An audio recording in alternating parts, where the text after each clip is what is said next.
This is a most fearful sacrifice by Flying Pigs Games, and it's looking at the 3 days of Gettysburg. We're now basically at the end of the 12 noon turn on day one.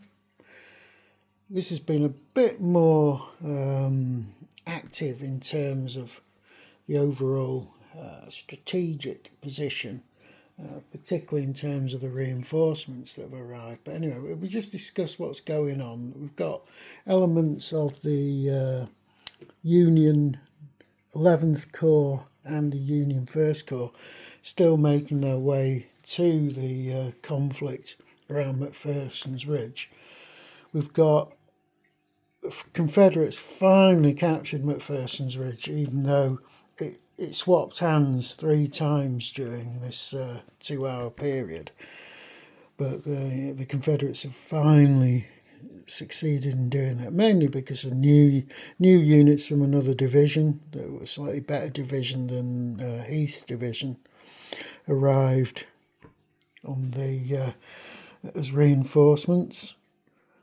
In terms of the Union player, the Union's main problem this turn was Reynolds was killed, and there's a replacement commander in. Now Reynolds has a commander-in-chief card, and there wasn't a commander-in-chief card in play because Hancock doesn't take over until this coming turn now, the 1 PM turn.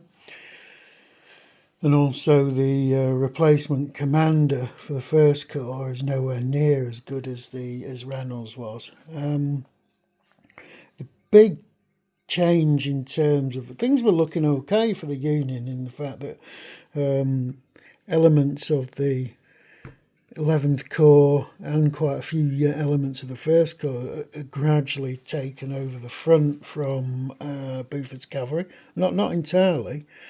But the big problem now is what's going on to the north, is the the arrival of Ewell's 2nd Corps.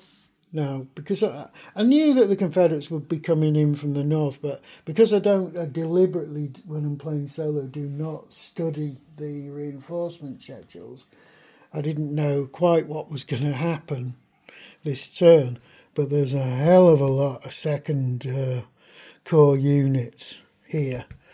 There's a couple of divisions cards arrived, and there's obviously the Corps activation card has arrived.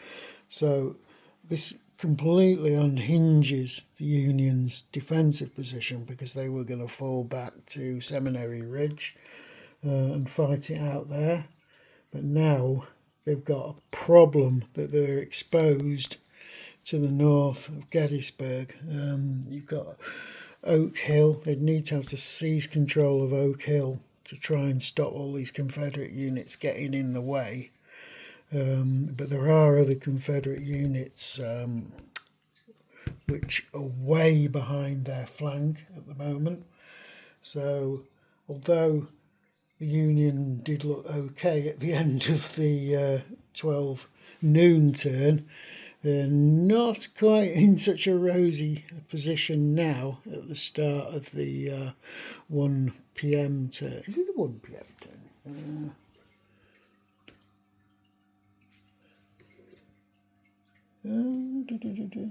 Yeah, it's 1 PM turn. Sorry, just me being stupid. So, it's all to play for.